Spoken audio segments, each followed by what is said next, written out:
Okay, speaking of Oh God. being What? a little What? What? This is my issue with Taylor Swift. No, you can't. Sorry. Tara, you sorry. can't transition back to Taylor with, speaking of being a little. Let me You know, they say women shouldn't be bossy. We're out here reclaiming that word. What's so wrong with being the boss? I'm Tara Reid, the CEO of a multi-million-dollar ed tech business. And I'm Gatti Tassin, better known as Money with Katie on the internet. At our core, we're driven by a shared ambition to build our own mini empires. Welcome to Bossy. All right, so the conversation that I would like to have today, it's going to sound like it has nothing to do with building businesses, but I actually think it's one of the most important things that's often overlooked. What?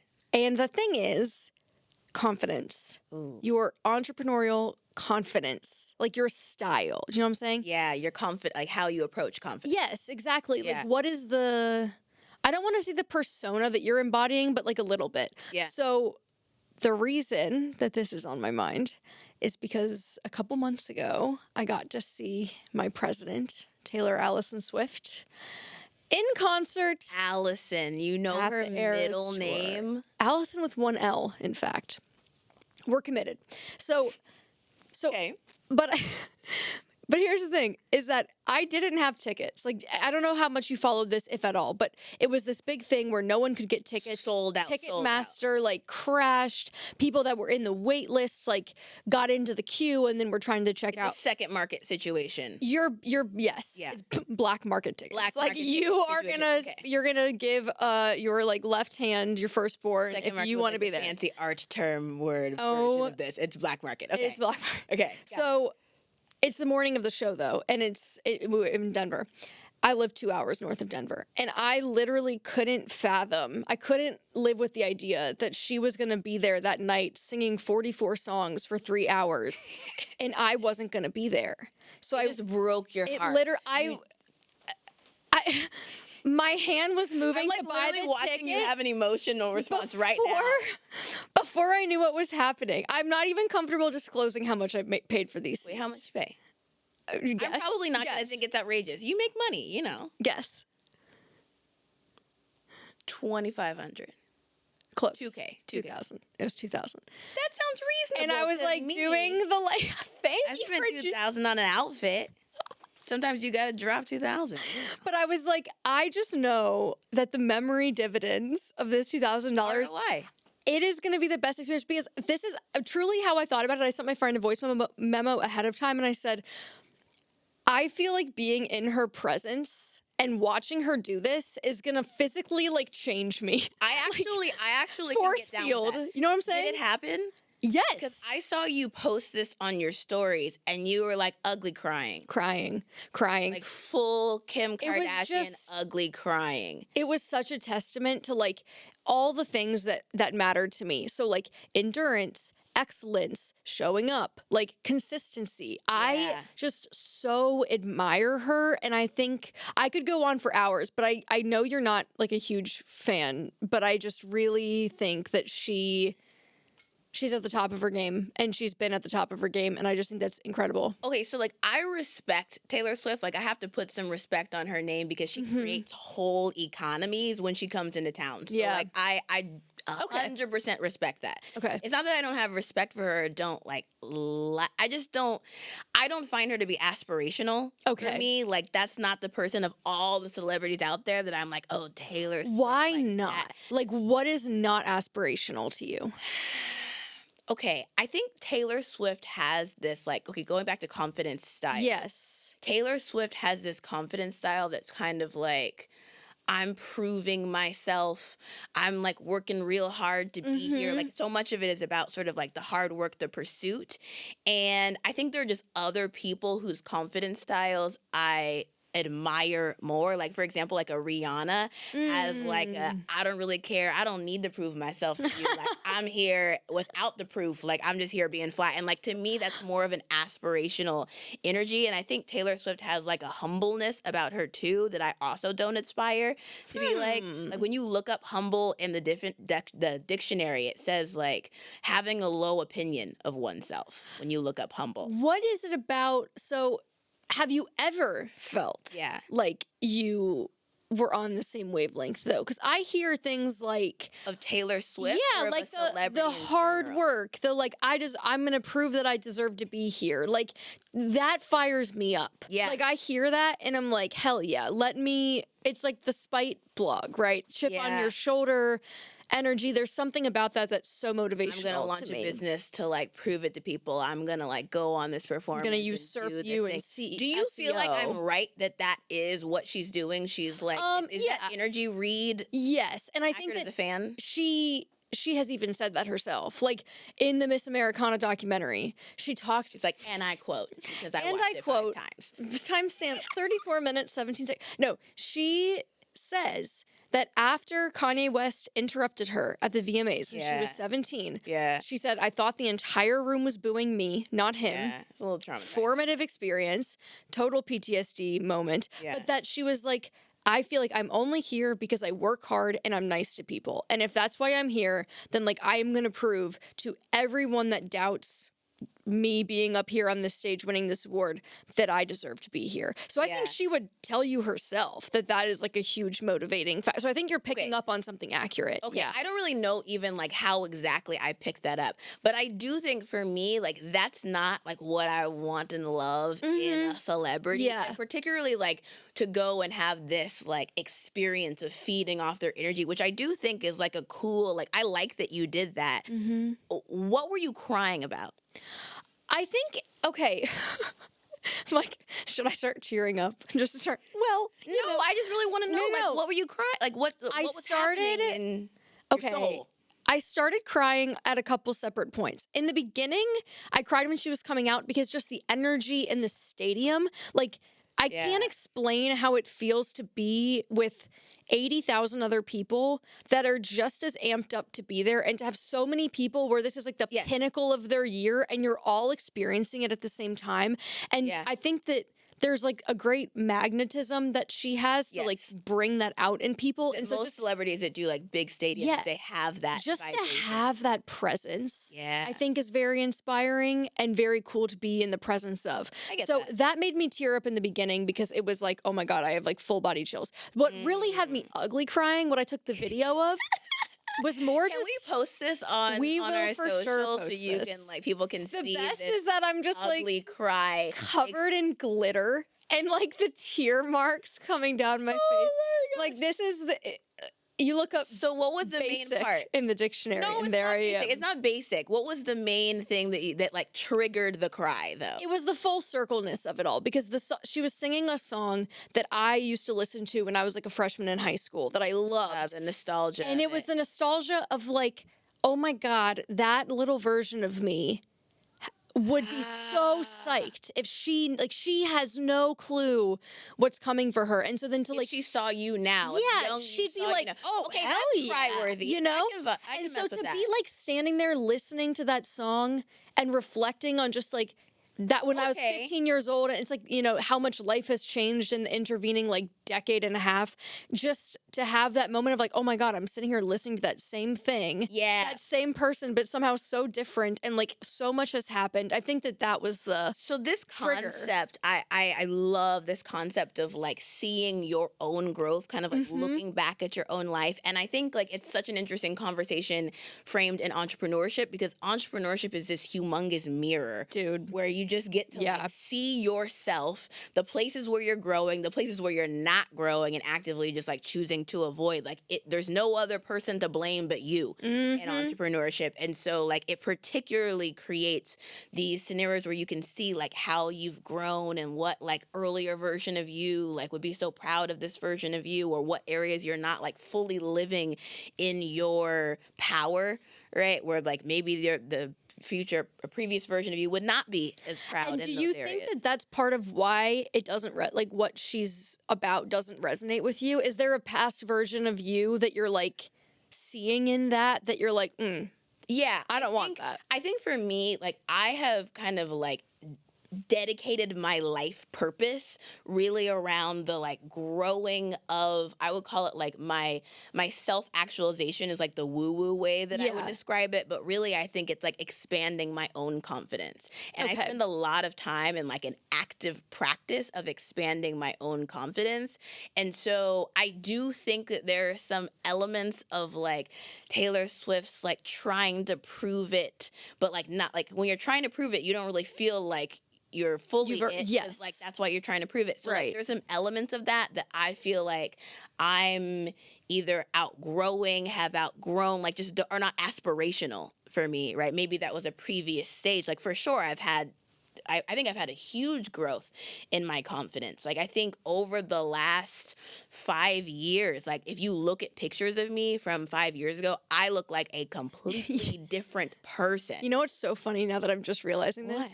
Is you mentioned that you love Rihanna and like her style. Yes. You're wearing a head to toe red outfit and it's very much giving Rihanna Super Bowl performance. Listen, I'm like in the best way. Speaking of confidence, okay, so for me, like fashion is a portal for me for stepping into my confidence. And I kind of play this game with myself where I create challenges. It's not just limited to fashion, but fashion's kind of a fun place to do it, where essentially I ask myself, like, what is something that current Tara is terrified to do, but future Tara does all the time, like with ease. And specifically, like when I think about like my outfit that I'm wearing now, like the outfits that I've been thinking about and like planning for our show, like that was my challenge to be like, what are some things that like current Tara would totally not wear, but future Tara wears all the time? Go get the outfits. And I create these little challenges for myself to like rip off the Band-Aid and do the scary So thing. it is a challenge though, in the sense that when you put it on, do you feel like you are stepping into that, or is there a part of you that feels uncomfortable? Okay, in that persona? Great question. So when I started playing this game, and like I really do like think of it as like I'm in a life-size video game. Like those like Monsters Inc. where in the movie they have like the sliding panel of doors that are coming by. It's almost like the like laundry dry cleaner thing with sliding doors. door moment. And there's like monsters and doors. For me, like I think of life as like having these like regular opportunities of these doors passing by, and they're door opportunities for you to step into and like get out of your own way and step into the next version of yourself. And most of us are just like, I don't see any doors. What doors? Like that's how like the average state that most of us live in. Yeah. And for me, like I've just sort of developed a practice of like whoosh, whoosh, whoosh. Like I'm opening doors. And sometimes I like create a door for myself. And so for example, like yes, when I look at the vision board that I created for like some of my more recent outfits, and I look at like things that I've done even like a year ago and the vision board that I created, the people who are in the vision board of like outfit inspo are different, and I can tell that I think of myself differently as a result. Wow. So it really is a mirror in that way. You were like totally being, okay, So I definitely like thought about Rihanna. I was like, how do we get like, and I think there's a previous version of myself who would have never been like, how do we get Rihanna vibe red and my own spin on it? I just wouldn't have like saw myself that way. So when you put that on, do you feel like your energy changes a little bit? I think the process of planning it is getting it all together. That's when most of the change happens. By the time I'm there and usually in it, like I kind of am like who else is wearing this red outfit? It's me. Like who else is that girl? It's you. There's who else is it? Tell me though, like, are there any other examples of this in your life where you wanted to manifest something and you were like, I need to put my brain in the space as though it has already happened? Yeah. Like, how do you you said that you create the challenges, or like if there isn't a door, you're going to just make a door so you can go through it. Do you have any other examples? I have like multiple examples. Okay, let me think of, so A couple years ago, there was a conversation that was happening around potentially me selling my business to a particular company. Okay. And the numbers that we were talking about were just numbers that I couldn't really like wrap my head around. Like I was kind of like, what? And you Like, didn't sell, right?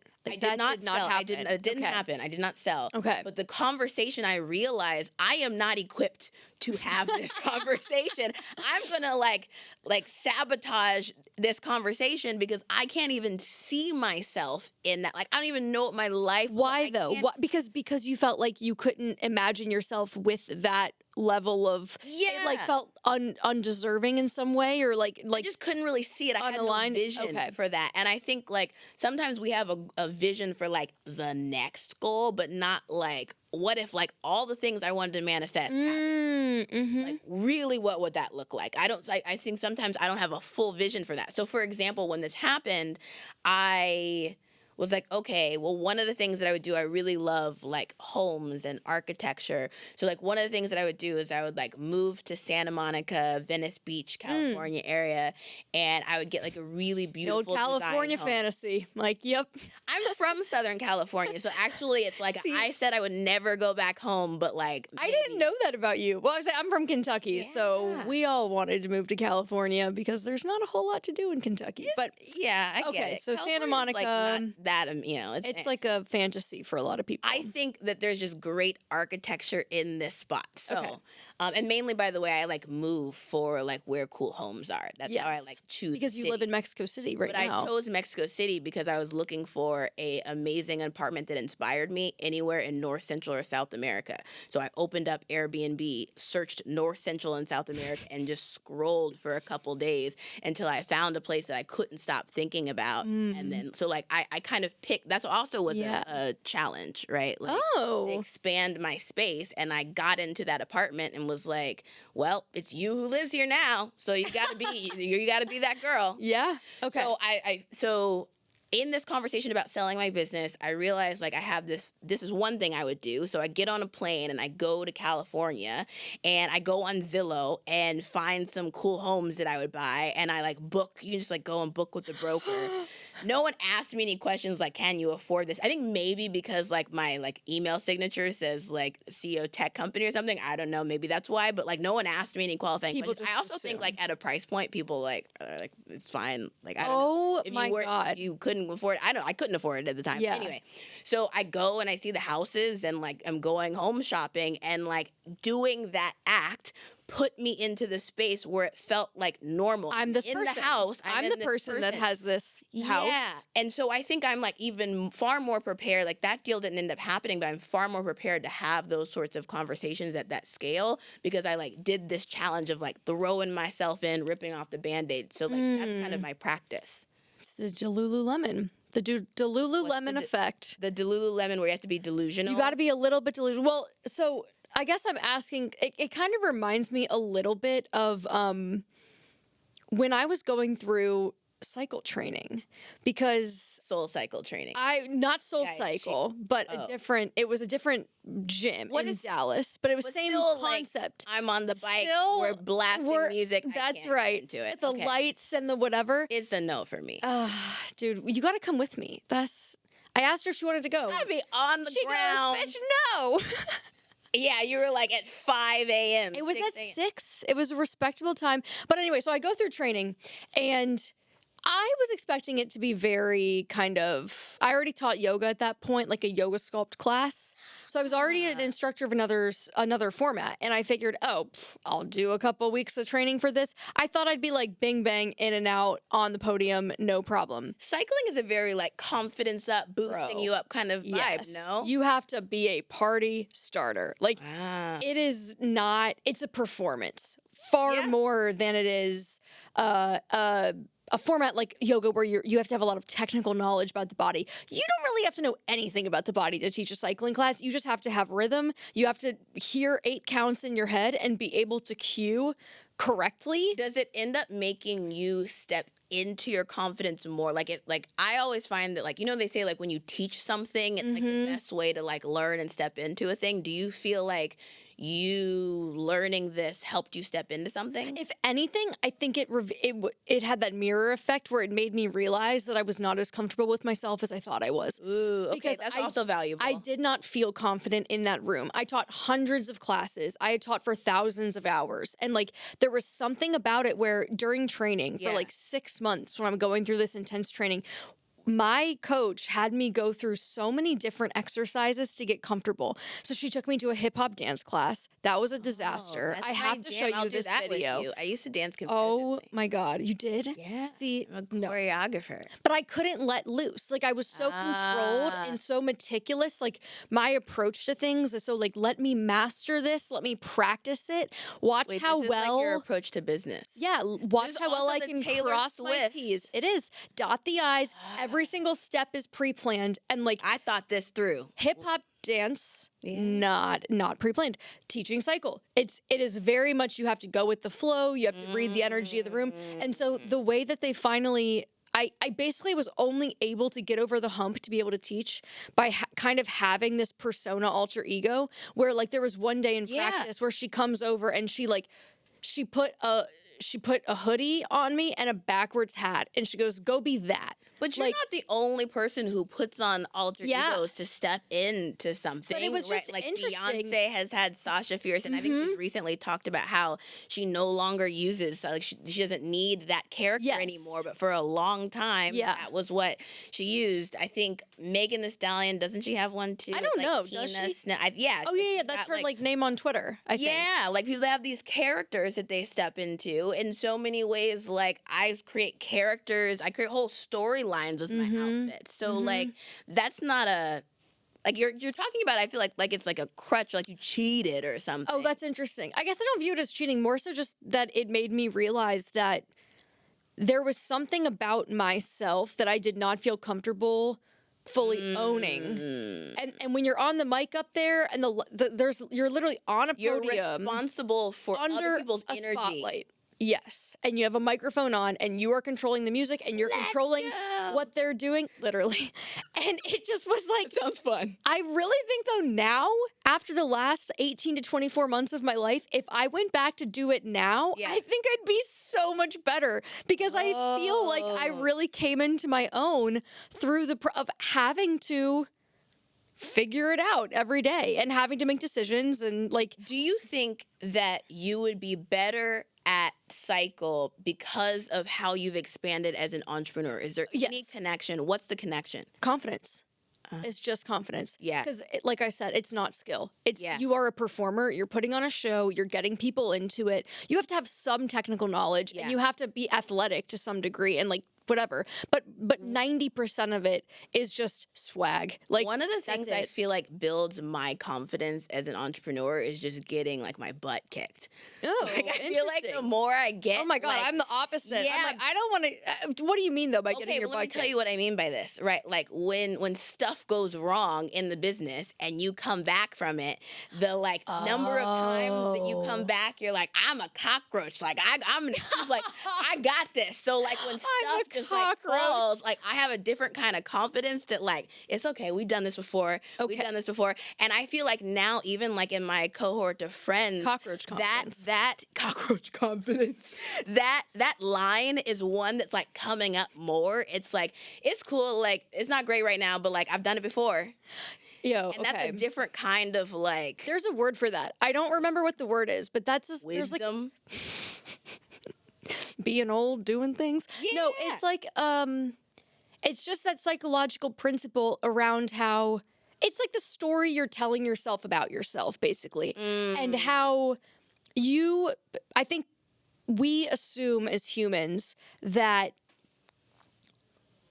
kind of like our stories are fixed or that like we are taking cues from what we're telling ourselves, but it's kind of the opposite in the sense that you are learning about yourself by watching your own behavior. So if you are someone that's like keeping your word and doing the things that you say you're going to do, and it's like, oh, I'm the type of person who shows up every day. Well, I'm the type of person who does this. I'm the type of person who can come back when things go wrong.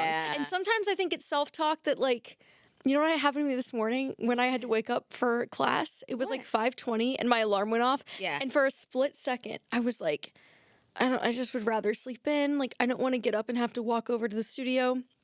And I had heard this little voice in my head, and she only pops up every once in a while when I need a little kick in the pants. Yeah. But she goes, life's too short to be a little bitch. And I go, you know what? You're right. Sometimes you don't want to be gentle with yourself. Sometimes you don't need to be like, it's okay, sleep in. It was like, no, get up. You made a commitment. Follow through. Is interesting. And every time I'm happy I did. Sometimes that voice like goes overboard and is mean to the point where it's not productive. But sometimes like keeping a little bit playful. of like that voice of like, get up, you're being a little bitch. Yeah. Like I like that. I feel like, okay, speaking of oh God. being What? a little bitch. What? What? This is my issue with Taylor Swift. No, you can't. Sorry. Tara, you can't transition back to Taylor with, speaking of being a little. Let me tell you what doesn't work. Okay, Let me tell you what doesn't work. I think that there are sometimes things that of course I don't know Taylor, but I read in the news that are just giving me like beta female energy. So like what? Okay, so like a few years ago, Taylor Swift had this feud with Katy Perry. Do you know this? Wait, I don't remember this. She had this feud with Katy Perry. There's a Rolling Stone interview of her being interviewed about the feud. And so what happened was Taylor Swift had backup dancers. Okay. Some of those backup dancers went and worked and took a job with Katy Perry. Okay. Taylor felt like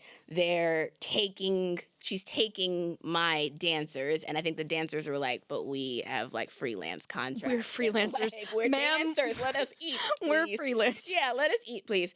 And they got into like a petty feud about it. There's like a rumor that like Bad Blood is about this. But I looked up this Rolling Stone interview. Oh no. I looked up this Rolling Stone interview. Let me tell you what Taylor said. And this is the thing that doesn't work for me. Okay. So Taylor is talking about the two of them. And she says, for years, I was never sure if we were friends or not. She would come up to me at award shows and say something and walk away. And I would think, are we friends? Or did she give me the harshest insult of my life? And I was like, oh, we're straight up enemies. She basically tried to sabotage an entire arena tour. She tried to hire a bunch of people out from under me, and so I'm surprisingly non-confrontational.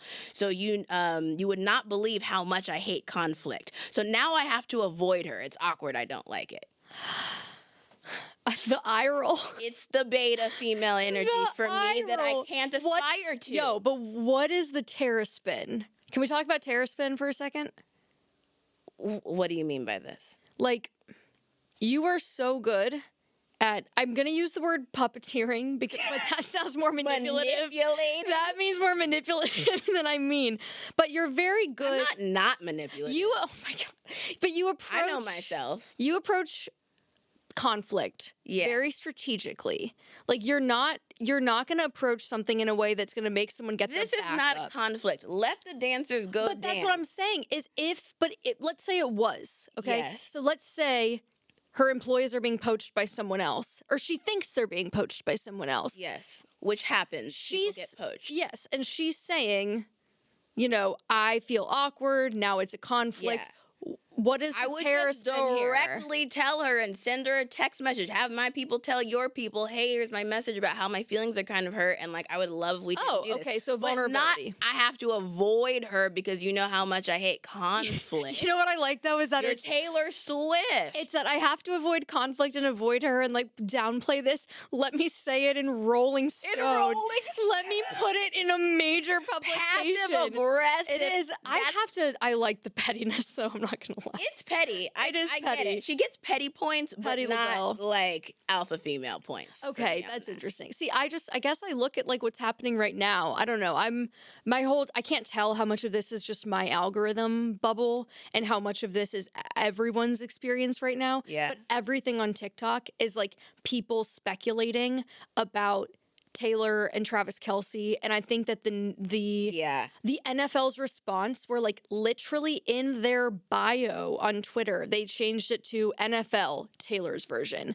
Every piece of content. Love that. Get that money, she NFL. Owned she controls the freaking world right now. And so I'm like, I look at that and I'm like, how did she even do that? How do you feel about the wielding of that power, though? So she's at the NFL game. It boosts viewership of the Travis NFL. Kelce jerseys spike sales by 400%. Everything spikes up. Yeah. And yet she leaves the game in the popcorn machine hiding inside. Like, how do you reconcile those things? I really just think she's annoyed with people taking pictures of her. No, because I think it's like the Willy Wonka thing. Like, I think she is such a showman that, like, leaving in the what more diva way than to be like, it's strategic. I'm gonna freaking leave inside. Okay. And then she drove off with him in his convertible. So like you weren't trying to hide that much. And that was strategic too. Okay. Like, everything that woman does is on purpose, and I think that there's something to that, because usually she's not seen outside of like literally a bulletproof Escalade. She's in a convertible in like downtown Kansas City. And people were like, where's her security? Like, so that's what tells me like she thought this is planned. This is intentional. She doesn't do anything on accident. I think it's because she's going to be re-releasing 1989. Now, then she's like, I got to do some PR here. Yeah. So like, I'm fine with that. I like that as moves. And like, also people are like dynamic, right? So like, not everything that you do, I'm going to be like, oh, I hate that. I think that if it's strategic, I think that's cool. I also think when you see award shows, she's really good at like making these like crazy faces and having a whole experience. So that camera is on her. Smart. I like that. That's playing the game. So like, I think there are some places that she does this. Yeah, I think if I contrast this, for example, to like things I see Rihanna do, for me, it just fits more squarely in the like aspirational bucket. Okay. So like Rihanna, I saw this interview of her and they were clowning her because she's known apparently for leaving restaurants and taking the restaurant's wine glass and just walking out like to go, wine glass to go. And at first they like showed a picture of her doing it. And she was like, oh, like that might have been my glass. And then they just start showing like countless pictures of her doing this with the glass. And it's clearly her taking the wine glass. Like, I actually what did she say? Like she was just kind of like, yeah. And like, to me, that's the response. Like, yeah, you caught me. I took the wine glass. To me, I actually might give myself a challenge of just like walking out with the wine glass. You should. I think I'm gonna do that. Dinner. Done. 100%. That's your door. Here's your door. Walk we through will it. maybe record it or something. But like, yeah. I think I hear you. And so I think over the popcorn, like over leaving in the popcorn machine, I'm taking just walking out with the wine glass. Yeah, it's a little more low key. It's a little more subtle, maybe less. What's more subtle? Walking out with the wine glass than leaving in a popcorn machine. Like to me, one feels like engineered for attention. The other feels like I'm just gonna live my life and you're gonna take pictures of it anyway. Yeah. You're gonna take pictures anyway. Even I think the engineering for attention still has a little bit of the provingness to it. I think if you look, for example, speaking of sort of like the Rihanna contrast, at Rihanna's 2023 Super Bowl performance, right? Brilliant. Brilliant in some ways, but not like people do Super Bowl and they're like coming down from the ceiling and it's like a whole crazy theatrical thing. That is not what she did. Yeah. She did kind of like minimal. And a lot of people didn't get it.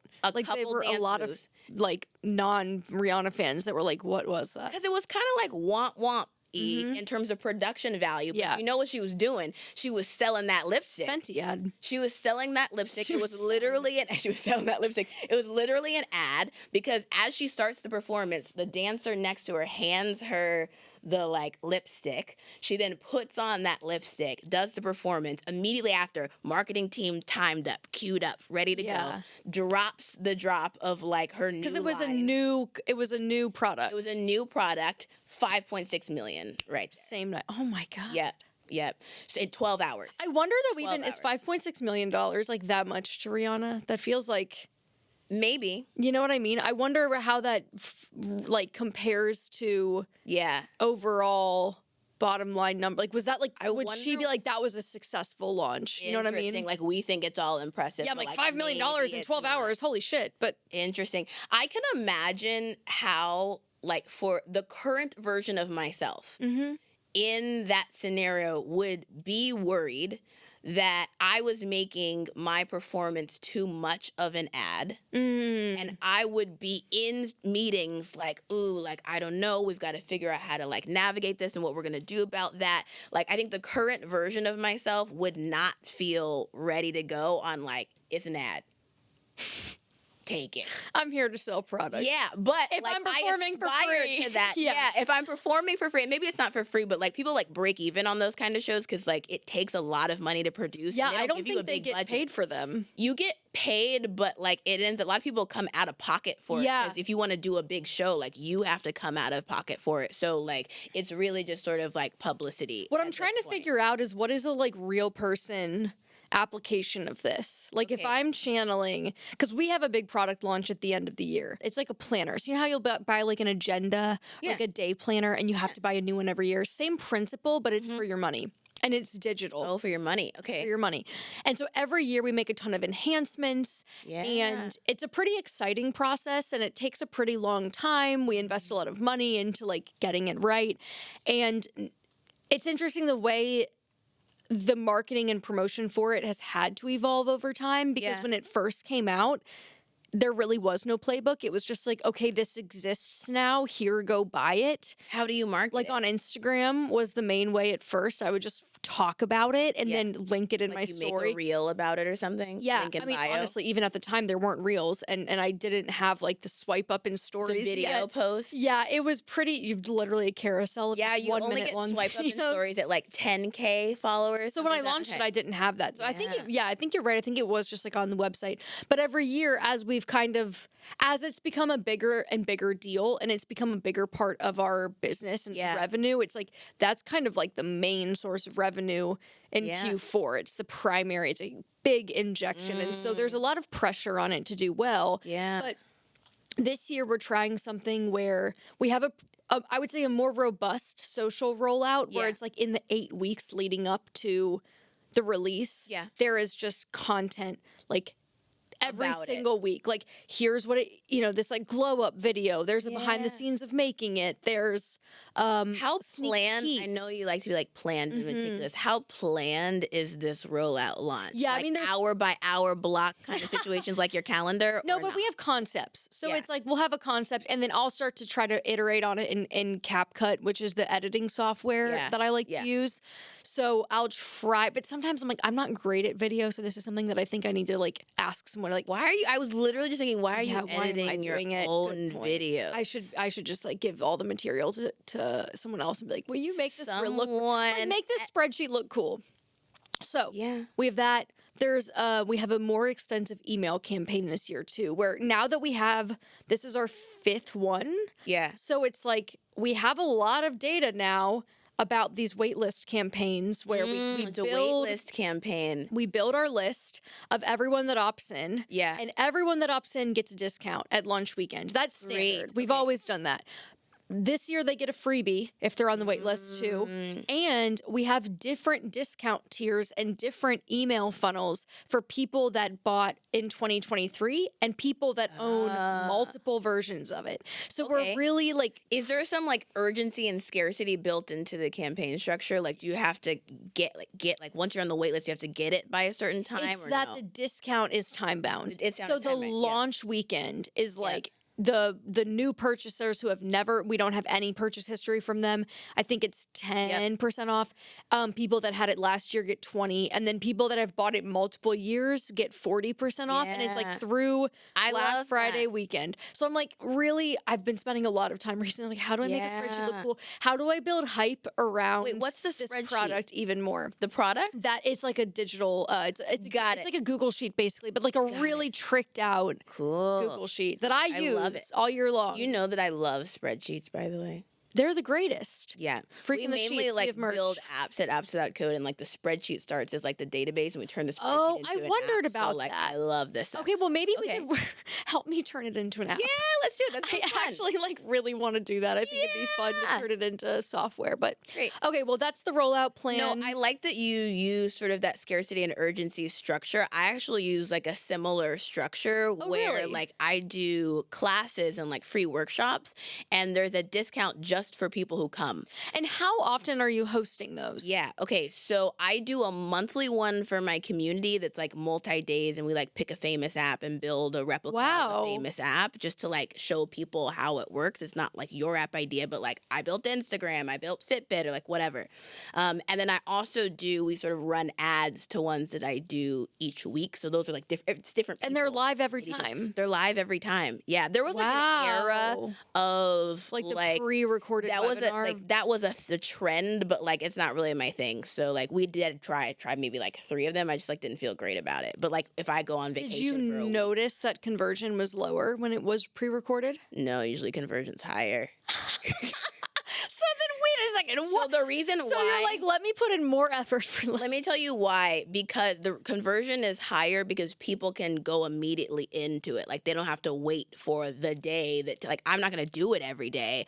So, like, I do it, like, once a week. And so because you don't have to wait, the funnel, like, funnels people in really quickly, right? In the same way... It's that, like, they're... Like, if you could get your Taylor Swift tickets and, like, didn't have to wait for a certain date, like, you can just, like, whenever you think of it, go. Like don't have the time to talk yourself out of spending $2,000. Yeah, exactly. Like, so you just go right in from a funnel perspective. What tool did you use though? Because I'm actually curious about this for the future. What tool did you use to host the pre-recorded webinars that then where someone goes to the landing page, they can pick their time from the drop-down list, and then it automatically pulls them in, plays, and then like kind of the automated option? I use Webinar Jam for like both options. Okay, I've heard of that. They have like 2 sides of the product. They have like a webinar product, and it's called like EverWebinar. We don't really use the EverWebinar product, but like it comes in the suite. So I like that the best. I just think that there's so many webinar tools where you either have to like download them, and like, what if people doesn't have it downloaded? Yeah, it's frictionful. And now everybody has Zoom, but it's kind of different.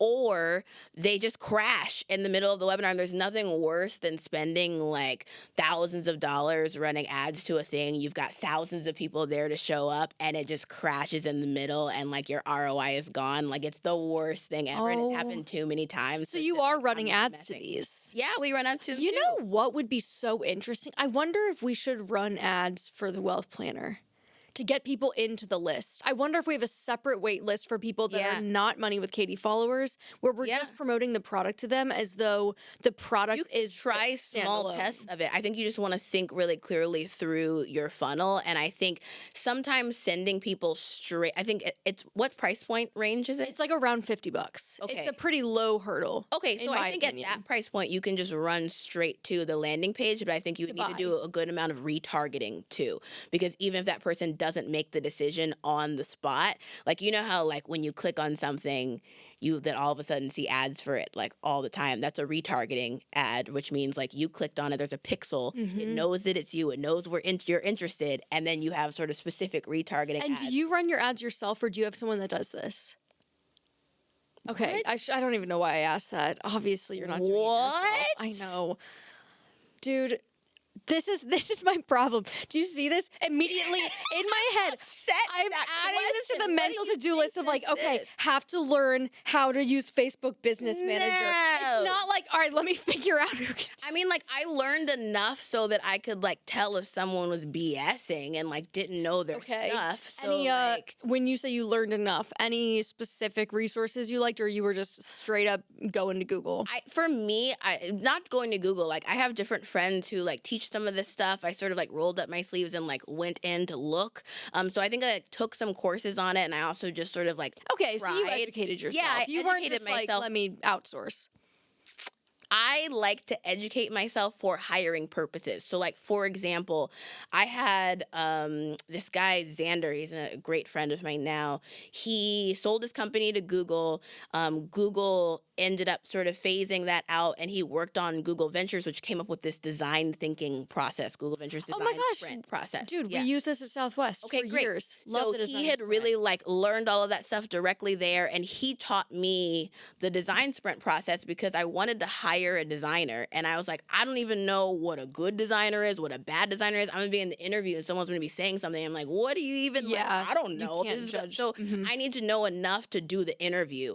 I need to know enough to like do a little case study project with you and have vocabulary. So mainly if I'm learning stuff, it's not for me to do it. It's for me. So you can make the right hiring decision. So I can make the right hiring. Even when like I was starting my business and I didn't have any budget to hire. And I was like, I'm going to do a bartering scenario, which I love doing when I started. I don't do it as much now, but like, I'll do this for you. Like we kind of find someone who can help me with something, ask them what's going on in their business, in their world, like what do they need help with?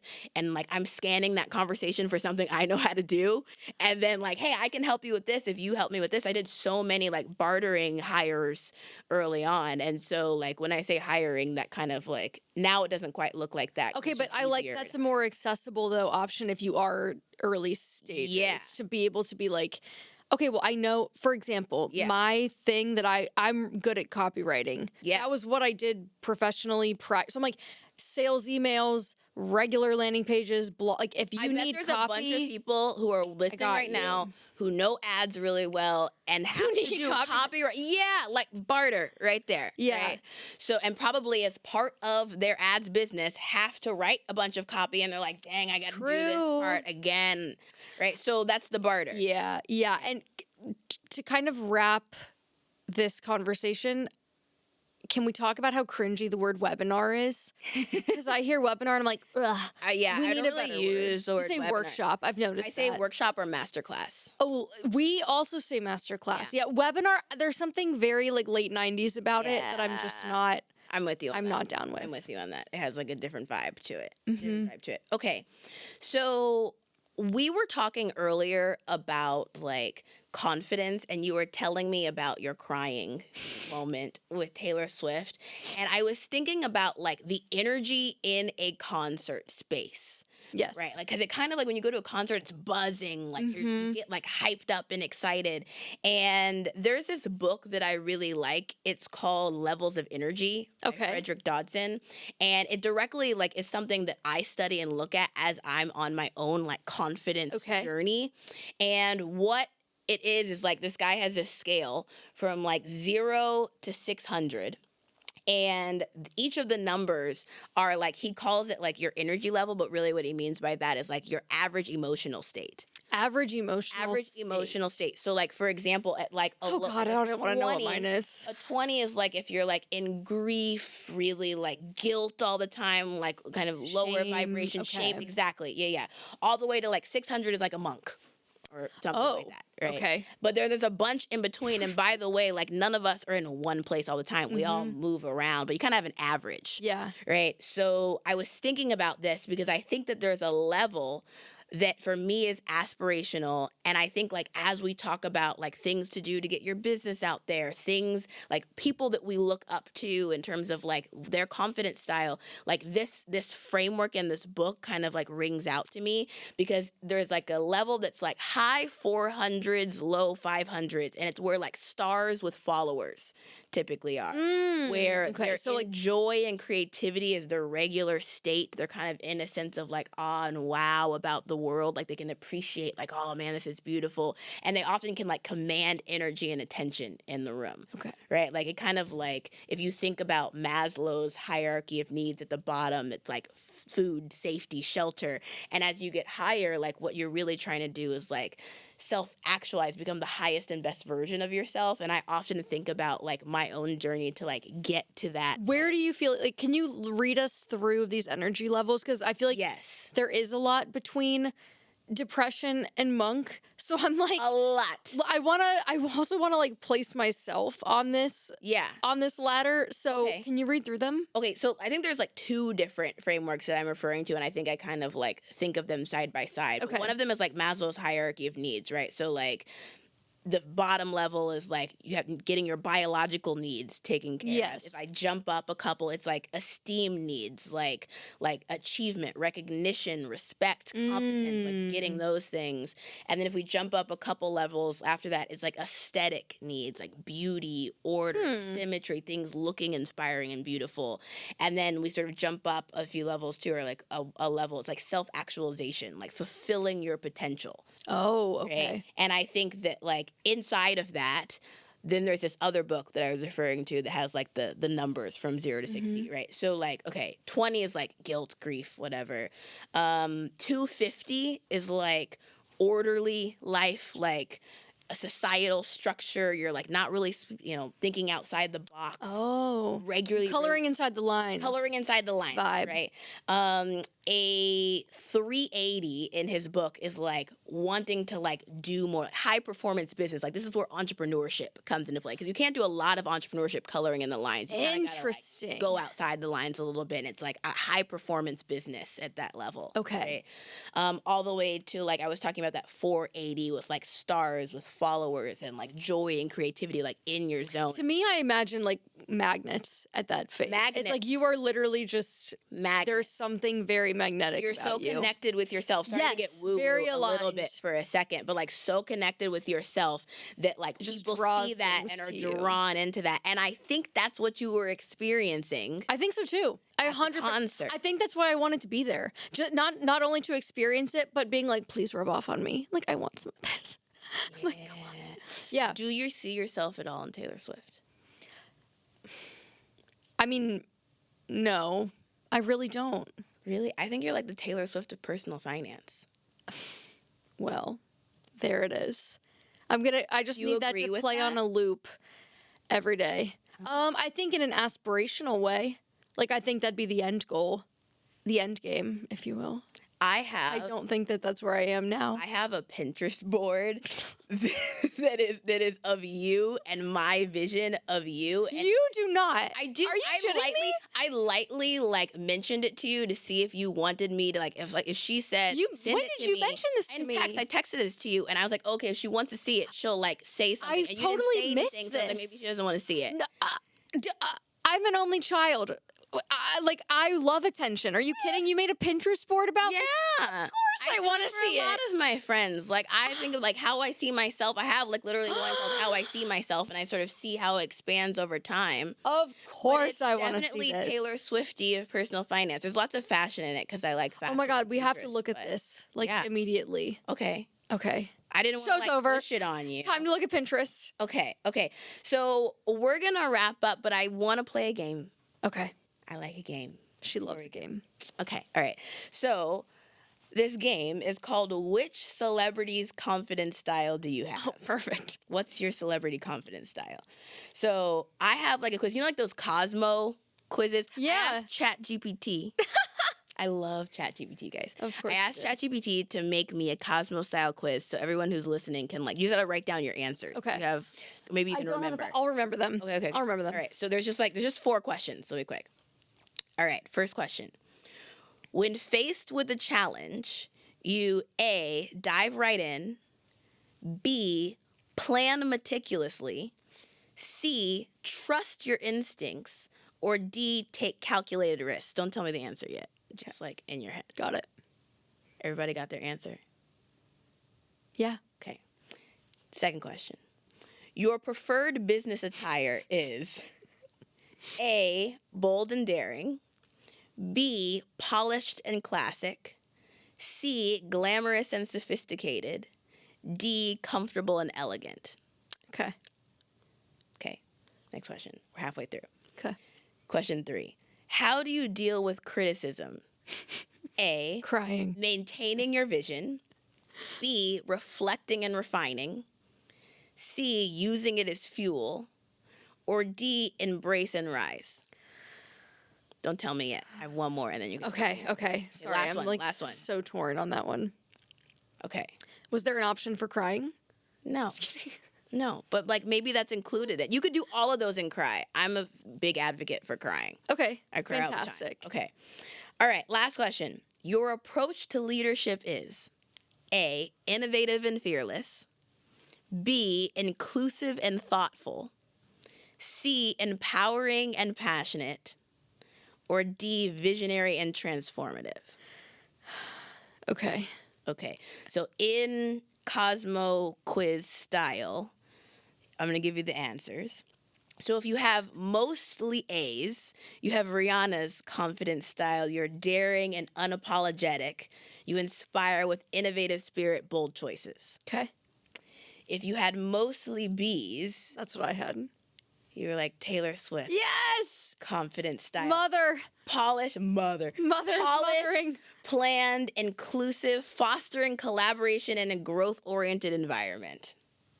What happens if, actually, wait, I'll let you finish and then Okay. I'll ask you my question. If you had mostly C's, which some people here may have had, this is like Beyonce's confident style. Powerful, resilient, like Beyonce. Your passion and resilience inspire others to strive for excellence and break barriers. Okay. Love And that. the last one, mostly D's, Oprah Winfrey's confident style. Your confidence is visionary and graceful, like Oprah's. You empower and build enduring success through wisdom and resilience. I had 1D. I had 1D. I had That's mostly our Oprah A's. overlap. Mostly A's. So I got mostly Rihanna's. You got mostly. Whoa! You got mostly Taylor. Yeah, you had mostly Rihanna's. Oh my gosh. 3 Rihanna's, 1 Oprah. Okay, And so you've that's our got Venn diagram where we just overlap. look in the middle. With a little. What I was gonna ask is how much of this, have you ever taken a personality quiz and been like, I feel like I'm answering this as the person I want to be as opposed to like my most authentic whatever. I do wonder how much of my answers are like what I perceive to be that'll be an episode We can go for back another and day. check, but like I think some of these felt like on brand. Yeah, Yeah. I think so too. That's really funny. Yeah. Okay, How about the so we want to meticulous? hear what everyone got as their answer, which of your confidence styles you have. So maybe you can comment. Can we see folks' comments? Can you guys Comment or and we can email. see We'd love an comment or email. email. We want to see what your different confidence styles are and what everybody's different style was. All right, well, we'll see you next week. Bye. Bye.